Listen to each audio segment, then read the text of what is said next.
We are going to die. You're gonna die. We're all gonna die from the corona.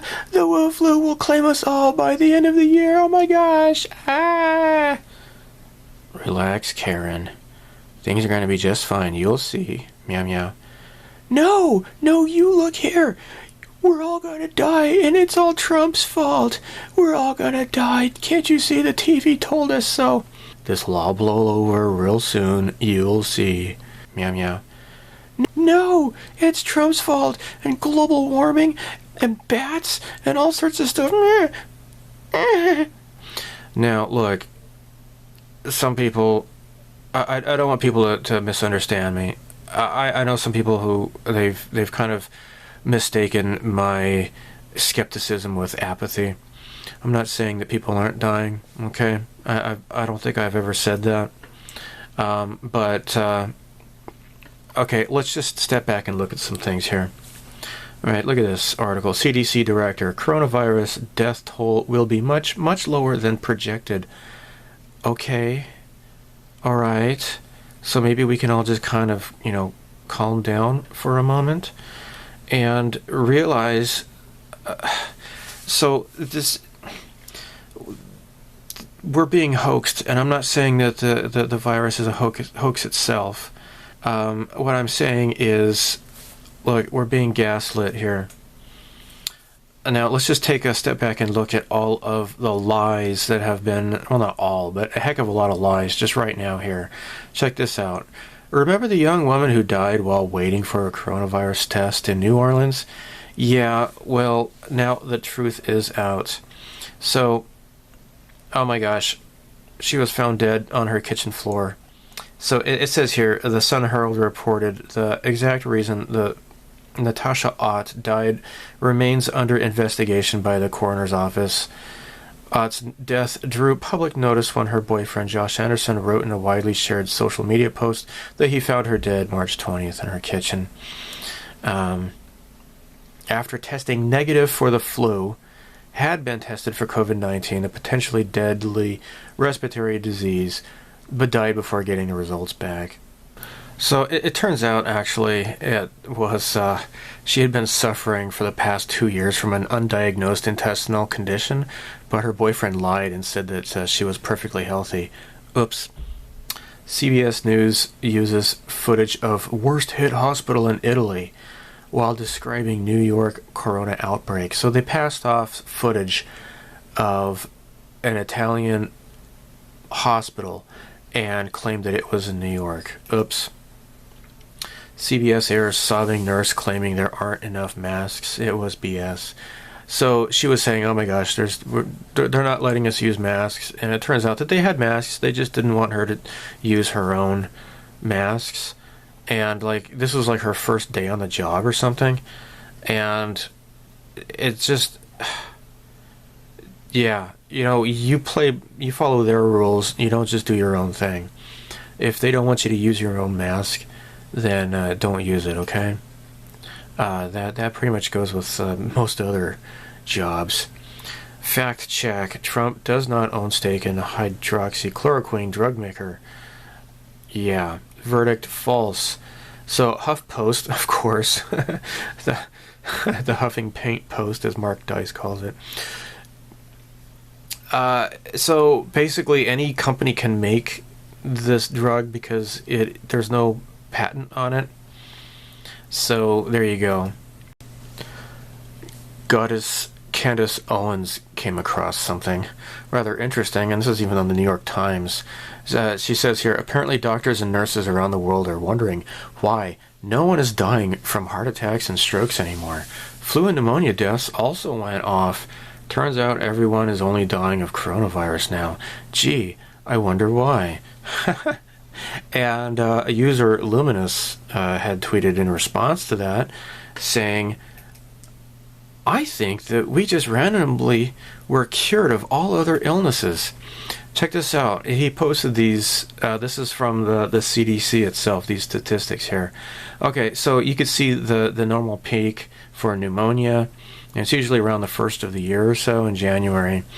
And, okay, look at the red line. This is 2019 to 2020. Okay?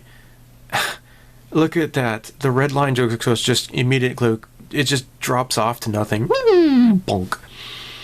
Okay? Now, for pneumonia and influenza mortality surveillance, look at this. It's even worse. Bonk. Why is that? Gee, let's just wonder for a moment. Why would that be? Speaking of Minnesota, a doctor and state senator from Minnesota, Scott Jensen, joins us tonight on the 702 communication line to talk about an interesting piece you put in the Star Tribune recently as well. So I don't know if you like Dr. Jensen, Senator Jensen, but thank you so much for joining us tonight, sir. And let's start with this. You and I communicated briefly yesterday via email, shortly on the phone. Have you yet seen the information that's going into these U of M models that the governor is using to make these decisions? No, we have not. We have asked for those, and we were told by the governor's office that we would receive the data tonight. And so we're hoping to see what the assumptions are and what the data is. But at this point in time, we have not. So I just want to be clear for our audience, sir. You've got a governor of a state that is making executive orders, stay-at-home orders, that right now is cratering your economy. We don't know what data is being used, and yet you as a state senator, as a doctor, have not seen that data that's being used for our governor to make these decisions. No, we have not. And does that not concern you? I mean, shouldn't the people of Minnesota be screaming right now? Well, I think, Minnesota nice. We want to be good soldiers in that, but I think that people are starting to say, hold it now. We need to have a deeper understanding of this, and we're not getting it. I think that, in Minnesota, as a physician, I received an email last week from the Department of Health coaching me on how to fill out death certificates. And I've never really received coaching from the Vital Statistics Agency in terms of how to do a death certificate. But basically, I felt like they were saying, you don't have to have a confirmed laboratory test for COVID-19 in order to make the death certificate be COVID-19. So Wait. Sir, I don't mean to interrupt you, but that and what you just said, I think is critically important. Can you repeat what you just said, please? Well, last Friday, I received a 7-page document that sort of told me that if I had an 86-year-old patient that had pneumonia but was never tested for COVID-19, but sometime after she came down with pneumonia, we learned that she had been exposed to her son who had no symptoms, but later on was identified with COVID-19, that it would be appropriate to diagnose on the death certificate COVID-19.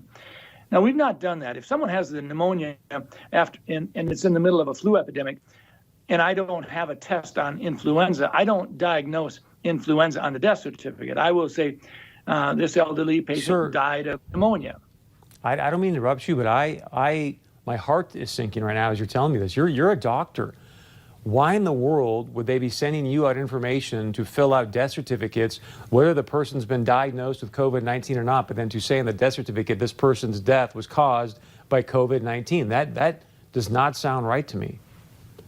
I went to the person in our office who does most of the death certificates over the last 10, 20 years, and I said, does this sound right? I had her look at the documents that I'd printed off, and she said, well, we've always been told that you always put down just facts. You don't put down any probabilities. You don't put any presumptions down. It's just what you know. And so this is concerning. And it actually gets to your point, Chris. When we start talking about the data that goes into the modeling, we have to ask ourselves a question. Are we being forthright? Are we sharing with the public? Minnesota, North Dakota, we don't need to be having it sugar-coated. We want to know what's going into your modeling. So with that being said, why would they want to skew the number of deaths due to COVID-19? Well, fear is a great way to control people. And I worry about that. I worry that sometimes we're so darn interested in just jazzing up the fear factor that, sometimes people's ability to think for themselves is paralyzed if they're frightened enough. And that's not where I want people to be. I want people to say, we're going to get through this. I'm going to use my head. I'm going to go to different sources. I'm going to listen to different sources. And I'm going to think for myself, because that's what America's about. Senator, if you don't mind, after this interview, if you can send me that 7-page document. And just for clarity, you were sent a 7-page document by who again? The Department of Health. Department of Health saying, hey, fill this out, whether they test positive for COVID. That is stunning, sir. So Governor Walz had his conference call today. One of the things he mentioned is he's going to lay out, it sounds like, some ideas or a plan tomorrow about his statewide stay-at-home order. It was supposed to end on April 10th. He is going to have some changes to that. Do you have any new information regarding that, sir? I don't, but there's certainly been a big push that we should be using more of a laser-focused approach rather than some sort of a broad-scale whack-a-mole kind of a thing. We've got landscapers and lawn preparers, and we've got dock workers and golf courses, and there's no reason to not let those people out there doing their job. And it isn't just about those occupations I mentioned. We're also talking about a tremendously revved up allergy season if we don't do these things. If we just let the weeds and the spring pollens go crazy, we're going to have a lot of kids with hay fever and asthma. And we know that the supply chain of asthmatic inhalers is potentially at risk. So we have to be very thoughtful when we do these things. Doc, I got two more things for you, sir. Since you are a doctor, I think the people at home, because you just mentioned the fear factor, there's a lot of trepidation. There's so much uncertainty right now. As a doctor, as a state senator, and you look out to the horizon, there's a lot of varying information about when you guys are going to sort of get on the other side of this. I'm not asking you to make a certain prediction, but what's your best guess? Well, I think it's going to be the end of April, but I think when we get there, I think it's going to be manageable. Our hospitals have done a wonderful job of preparing for it. And the fact of the matter is, we're not going to win this battle by kicking the can down the road. At some level, we're going to win this battle by having enough people become immune to it, by getting the disease. And it's a mild disease in 90% of the people. So the idea of minimizing this wave of the pandemic so that the next wave in the fall of the year will be greater, that doesn't necessarily make a ton of sense either. Yeah, Doc, last question. I got about 60 seconds, sir. We'd love to have you back, but I actually originally brought you on because I thought you had a fascinating piece in the Star Tribune. If we can bring this up, Christy, but it says, hey, more thoughtful lockdown rules could spare loss and suffering. It was really geared towards, look, guys, we've got to obviously put public health first, but also be concerned about our economy. 30 seconds, sir. Why should people go read this piece? Well, I think what it does is it says, listen, we're not going to have government make arbitrary decisions about what is an essential and a non-essential business. We're talking about measuring what we're trying to do. We're trying to provide some separation. We're trying to provide some social distancing. And if that's the case, we need to look at what's a safe occupation and what's not. So if two people are mowing a lawn on a golf course and they're 30 yards apart, that's not an issue. If we've got lawn people and they're working in solo or two-man crews, this is not an issue. When government goes overboard, we lose our liberties and we may never get them back. So we need to be very careful. We can do it with a more laser precision rather than just whack-a-mole. Doctor and Minnesota State Senator Scott Jensen, thank you so much for the time. And he said, boy, I think you made some major breaking news today, sir. And if you would, again, please email me that document, okay? I will do that. Thank you very much. Fear will keep the local systems in line. Fear of this. So you heard what the man said. This is all about pushing fear. The same man has also said in another interview that hospitals are being paid more for COVID-19 patients in their care. That's, of course they're going to take the money. You know, if the CDC or whoever is dishing out money for to hospitals for treating COVID patients, and if they've been given the green light by the CDC to just put down arbitrarily that somebody has it, whether or not they've actually been tested, you can go on hunches and they've covered their tracks. They're going to take the money, of course. I mean, I really couldn't blame them. But if you're thinking, well, hospitals wouldn't lie about patients' deaths like that, well, I would beg to differ. See, my own mom, she had leukemia for over 10 years, all right? So she had been admitted to the hospital for various complications resulting from leukemia. But on her last visit, she picked up a MRSA infection, and it killed her. So the hospital wrote her cause of death as being leukemia and not the MRSA virus. Technically, she died of the MRSA virus, not leukemia. Well, why would they do that? Well, I really couldn't blame them, okay? So if they had admitted that it was MRSA, then they would be basically admitting that it was their fault because she did not have the MRSA virus until she went to the hospital. She picked it up there, and then she died. You know, sure, our family could have sued them and made lots of money, but she was going to die anyways with her condition. I mean, we're lucky that she had lived that long anyways, 10 years with leukemia, because when I was in junior high, or actually high school, she had the most lethal breast cancer, the most aggressive breast cancer. She was given only 6 years to live, but she made it for a lot longer than that. So really, we left it alone. But we could have sued, and we could have made it a bunch of money from that. But really, where would that money come from? Healthcare providers already pay so much money for medical malpractice insurance as it is. Those costs would be covered by other patients. Basically, they would have to, they would have to raise the rates for other people in order to cover their costs, because they want to be sued, and then there's no more hospital, and where are you going to go if you have a broken leg or something, right? So my fellow expats here in Japan, who unfortunately most of them tend to be liberals, they swear that Japanese socialized medicine works while America's healthcare system is crap. But I point out to them that Japan does not have such a culture of litigation like America does.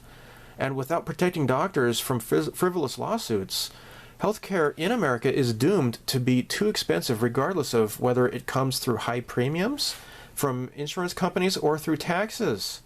Nah. Okay? It's really that simple. But that's what happens when your healthcare is when the laws are written by ambulance chasers instead of healthcare professionals, or people who with better financial backgrounds. These are career politicians, and they're lawyers, and they don't give a crap about the middle person, the little people like us. Okay, so honestly, why are we expected to believe anything the corporate media tells us? On my channel, I have uploaded videos showing hundreds of news anchors blindly reciting their script or of their talking points verbatim in the exact same tone of voice. Obviously, they were coached on what to say and how to say it. And I've shown fakers in Syria pretending to rescue people who are obviously not hurt, doing the whole mannequin challenge. I've uploaded stuff about those assholes in Syria. They're all taking turns rescuing the same girl wearing the same shirt over and over again with different guys, or the kids playing dead, and then you see them in the next picture and they're smiling, or the kids are being coached in the school on how to act like they've just been gassed, etc. Now I've shown a video of the evidence is showing that there was more than one shooter in Las Vegas, and that video gets a lot of views even today. People are looking for the truth. They're not getting it from the corporate media, okay? Now, I'll have to say that, especially thanks to my YouTube channel here, I've gotten to know some pretty interesting people. For example, I know a guy I communicate with regularly. He works in Hollywood, and he makes props for movies. Some of the movies I think are really cool. That's neat. I know another guy who is a Guinness World Record holder. He was diagnosed with leukemia decades ago. He rejected chemotherapy, and he went to a naturopathic doctor that cured him of his cancer decades ago. Basically it works. The way it works is that cancer hates oxygen. Okay, and if you oxygenate your blood, it will kill the cancer. That's the therapy he did. I don't know what it's called, but that's what it was. So. There are there are parents of children with cancer, childhood cancer. They also try to do the same thing, rejecting chemotherapy, knowing it's going to kill their kid, and they go through naturopathic ways, and then their children end up being taken away by Child Protective Services under the accusation of child abuse. Oh, your kid has cancer, and you refuse to give your cancer? That. If you refuse to give your kid chemotherapy, that's child abuse. No, it's not. Giving your kid chemotherapy that's going to kill them, that's abuse. With their hair falling out. People, they look up the term medical kidnappings. Okay, there's a website about medical kidnappings that tracks this kind of stuff. Okay, Be very prepared to be enraged at Big Pharma taking kids from their own parents.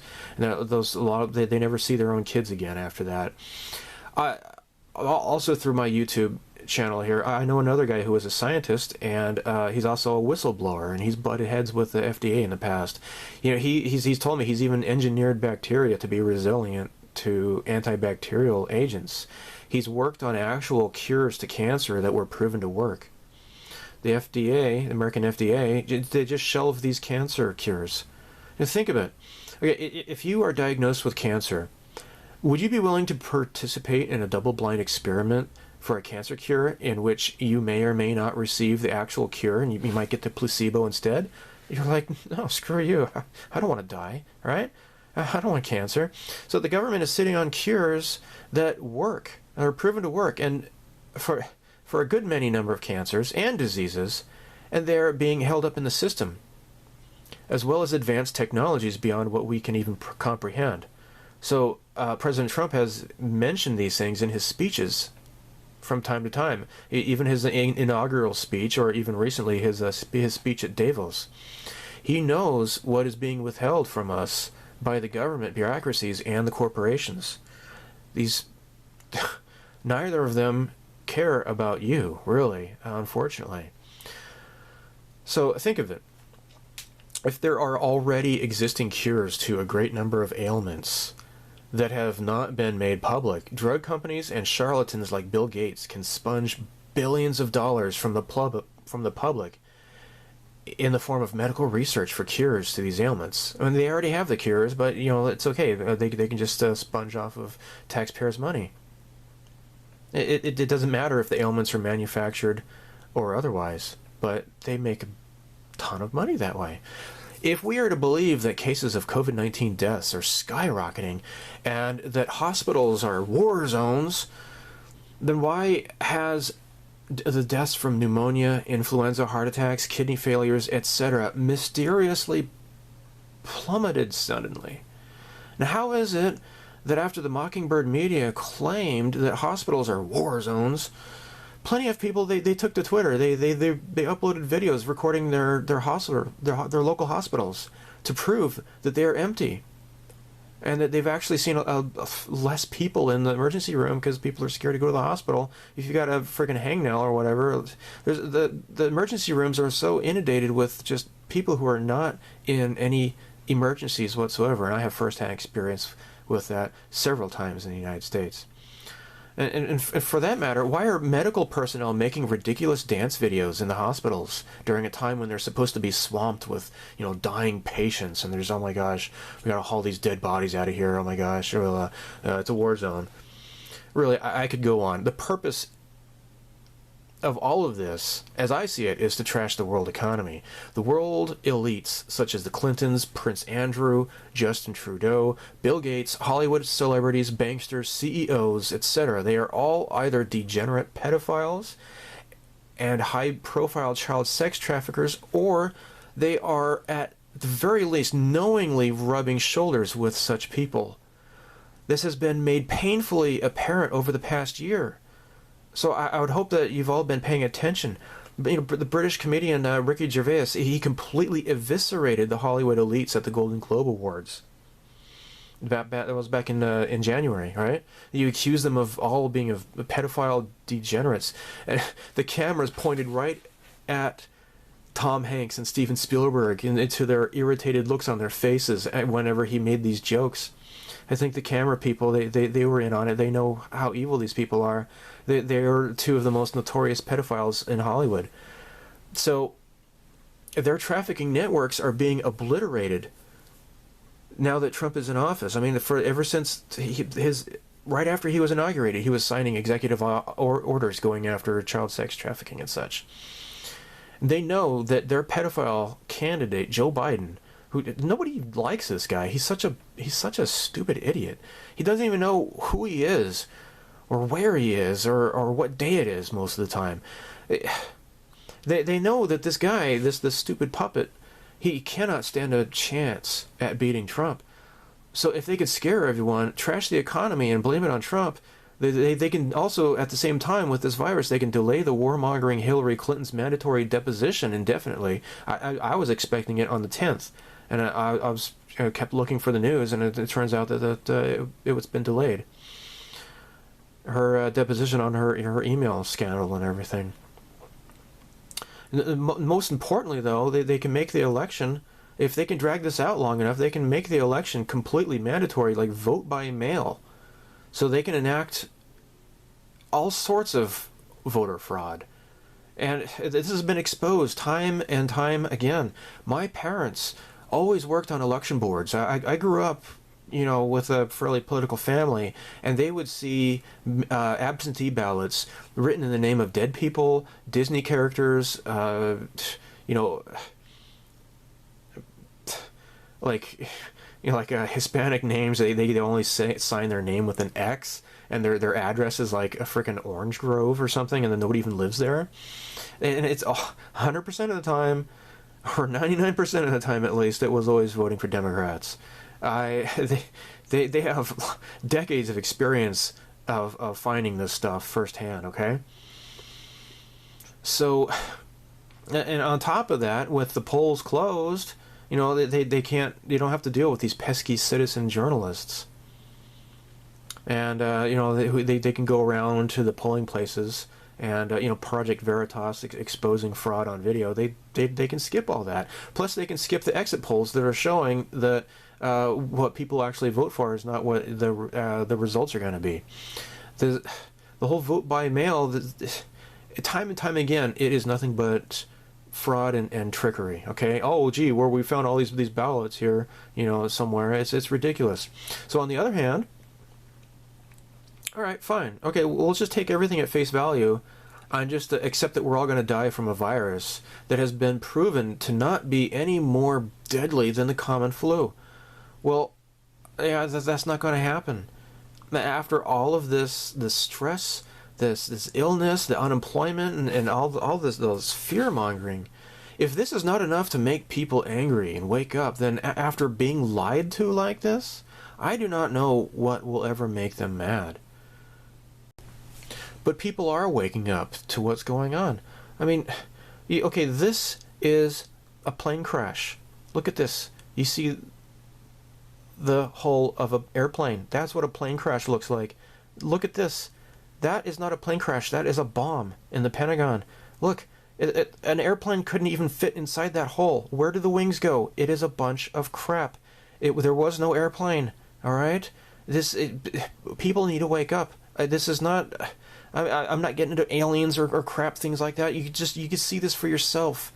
The media is deceptive, okay? The head of the World Health Organization, he's a commie thug. He's not a doctor. Bill Gates, he isn't a scientist. He's a university dropout who bought Windows from what? He copied from the Xerox company. Well, I mean, to be fair, I guess that was Steve Jobs at Apple. He's the one that really took the whole Windows thing from Xerox, and then Bill Gates kind of copied from him. But this asshole is telling us that someday we'll need to have a digital vaccine certification in the form of a chip implanted under our skin in order to let us travel about. He's promising that the work travel will change forever after this COVID-19 crap.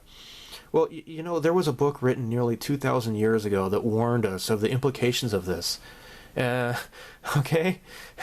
Eventually, we wouldn't be able to do any business without receiving such a mark on our hand or our forehead. All right? Does Bill Gates, does he not realize that, we know what the book of Revelation is about? Doesn't matter if you are a religious person or not, okay? The book of Revelation, it basically exposes the blueprint of evil, okay? And why would these people be following this? It's ridiculous. It just really shows what their intentions are, okay? If you could see the evidence of absolute evil, then, maybe think about such things, okay? And I'd rather not be injected with formaldehyde, aluminum, and mercury to burn my neural tissues in the form of a vaccine either.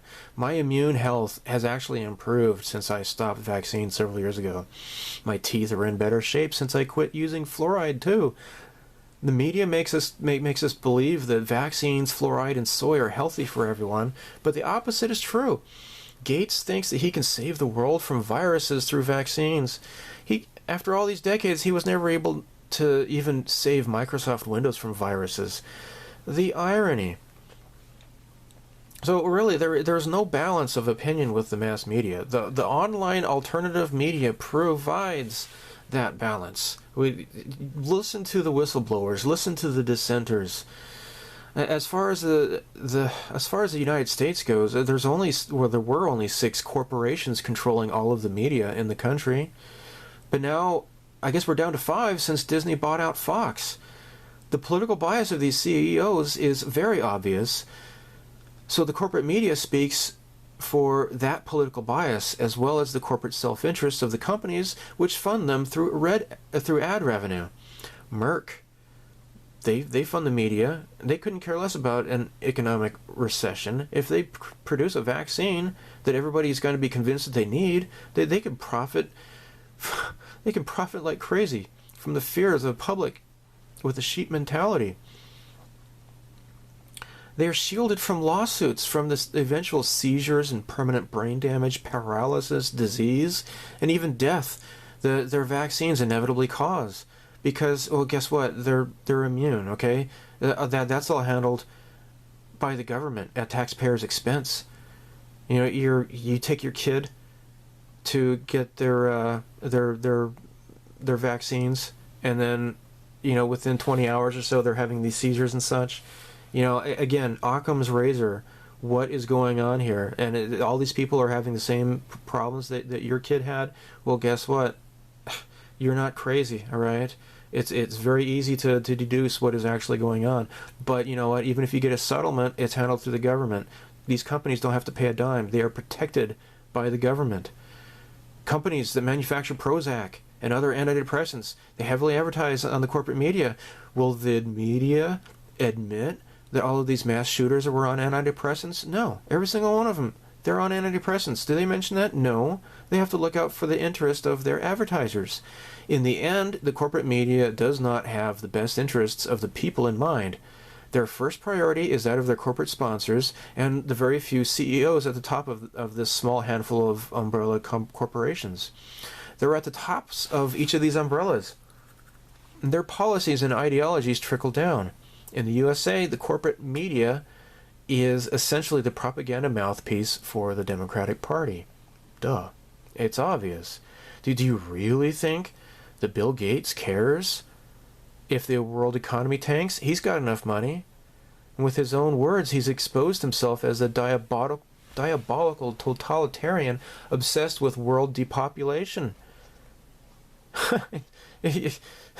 Explain to me again why Trump is Hitler, okay? Duh.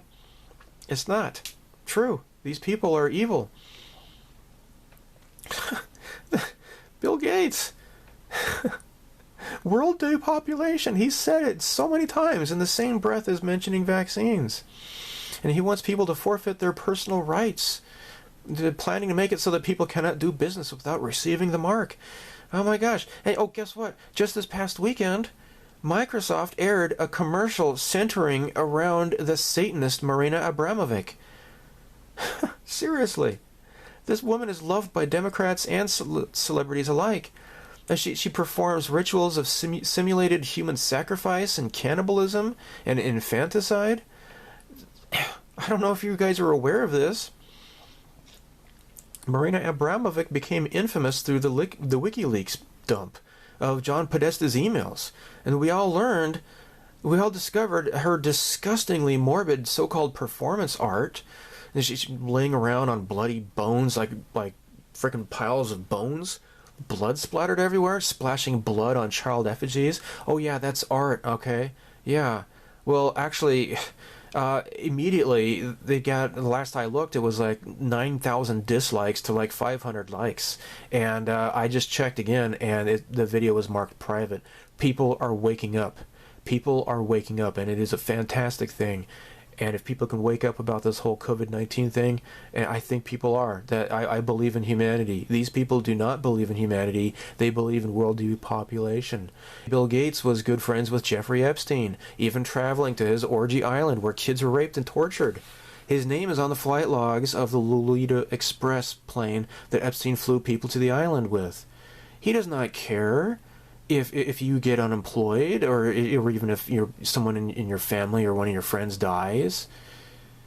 As long as he can continue to hurt kids and laugh his way to the bank by funding vaccines from global crisis, he doesn't give a crap.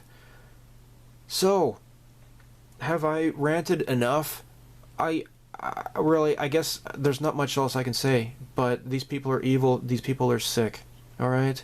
So, do not fall for the depravity. Do not fall for what these people are presenting as alternatives, as the solution. These people are they're disgusting, okay? And I'm only looking at stuff that is just in plain sight. I'm not even talking about, the laboratory in Wuhan where this came from, okay? This is stuff that it's out there. This is knowledge, okay? I'm not talking about Bigfoot or aliens or crap like that, okay? So, look, if you want me to be really conspiratorial, all right, this is what I have to say about that. This is just flat out theory, okay, with no evidence whatsoever to draw from, okay? I think this whole thing is a dud. This whole virus thing, it was probably planned well in advance, and it was meant to hurt lots of people, but the virus is a dud and it's not working the way it is. And so all of these idiots they're sticking to the script as though millions of people are dying, and they aren't. So really, it seems like these people are caught with their pants down, all right? And I'm just now learning about this Dr. Fauci has some ties to this Wuhan level 4 virus lab, okay, and also they've been funded by George Soros. So more will come out about that, I guess, but it's all starting to unravel, I think. So I just me speaking again with no evidence to back this up, but I think probably they had meant some sort of really nasty virus to really, really hurt and kill people, but it's not happening. So they're fudging the numbers, and they're still continuing to scare everybody with this, and it's not working. Yes, some people are dying, but as heck, I mean, most people that I've talked to have heard about that, like 99% of the people who've died, they've already had pre-existing health complications. So this virus is basically targeting people who already have compromised systems. People like, for example, if my mom was alive, she would be definitely at risk for this, because with her leukemia, she had a really no immune system whatsoever, really, and that's how she died. So these are the people who are mostly at risk, okay? Not your average healthy individual. So, okay, well, that's it. I'm going to end the video here. So thanks for watching. Let me know what your thoughts are. And again, I'm not saying that nobody's dying or anything like that. I'm not making light of anybody who's gotten sick, or people you've known who's died. What I'm saying is there are people who are politicizing the suffering that's going on, and you think about what they're saying, what their agenda is. Okay, bye.